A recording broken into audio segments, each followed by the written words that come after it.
దీన్ని బొంబాయి చట్నీ అంటారు. కొంతమంది చింతాపని చట్నీ అంటారు. కొంతమంది శనగపిండి చట్నీ అంటారనమాట. ఇది ఇడ్లీలోకి చాలా బాగుంటుందన్నమాట. దీంట్లో పోపు సామాను, ఉల్లిపాయ, పచ్చిమిర్చి, కరివేపాకు, శనగపిండి సరిపోతుంది. ముందుగా శనగపప్పు ఒక స్పూను, మినపప్పు ఒక స్పూను, ఆవాలు ఒక హాఫ్ స్పూను, జీలకర్ర ఒక హాఫ్ స్పూను వేసుకుని బాగా వేపుకోవాలన్నమాట ఆయిల్ పోసి.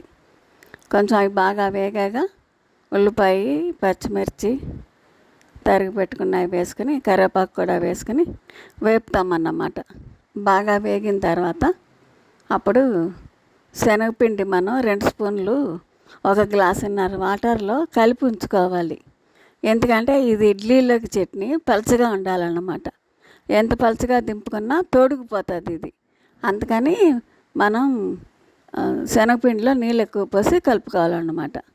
ఇది ఉల్లిపాయ, పచ్చిమిర్చి వేగాక కాస్త వాటర్ ఉప్పు వేసుకోవాలి. 1 స్పూను సాల్ట్ వేసుకొని అప్పుడు 1 గ్లాస్ వాటర్ పోసుకొని ఉల్లిపాయ ఉడకనివ్వాలి. ఉల్లిపాయ ఉడికాక అప్పుడు మనం శనగపిండి నీళ్ళలో కలిపిన వాటర్ పోస్తామన్నమాట. ఉల్లిపాయ కొంచెం మగ్గనిచ్చుకోవాలన్నమాట.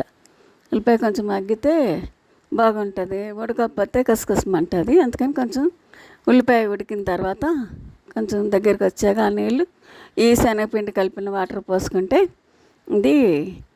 ఇది కూడా కొంచెం లూజ్గా దింపుకోవాలి. మరీ టైట్గా ఉడకబెట్టుకోక్కర్లేదు. కొంచెం దగ్గరికి వస్తుంది అనగా దింపేసుకుంటే అదే గట్టిగా అయిపోద్ది. ఒక 4వ స్పూన్లో పసుపు వేసాను ఇందులో.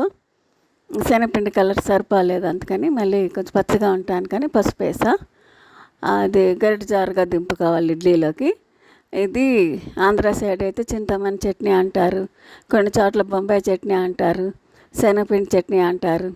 మనకి కరెంటు పోయింది, పల్లి చట్నీ చేయటానికి కరెంట్ లేదు, లేదా పల్లీలు లేవు, పుట్నాలు లేవు, ఎట్లాగా అనుకునేటప్పుడు ఈ శనగపిండి చట్నీ ఇలాగా బొంబాయి చట్నీ అంటారు. ఇది చేసుకుంటే ఇడ్లీలకు చాలా బాగుంటుంది అన్నమాట.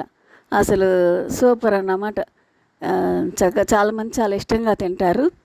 వాళ్ళు అయితే సైకిల్ మీద, బండి మీద వచ్చేవాడు కూడా ఈ బొంబాయి చట్నీ చేసుకుని ఇడ్లీ అమ్ముతాడు అన్నమాట. చాలా హోటల్లో కూడా ఇప్పుడు ఇది బొంబాయి చట్నీ చేస్తున్నారు. చాలామంది ఇష్టంగా తింటున్నారు అన్నమాట ఇడ్లీలోకి. చాలా బాగుంటుంది. ఒకసారి చేసుకుని ట్రై చేయండి.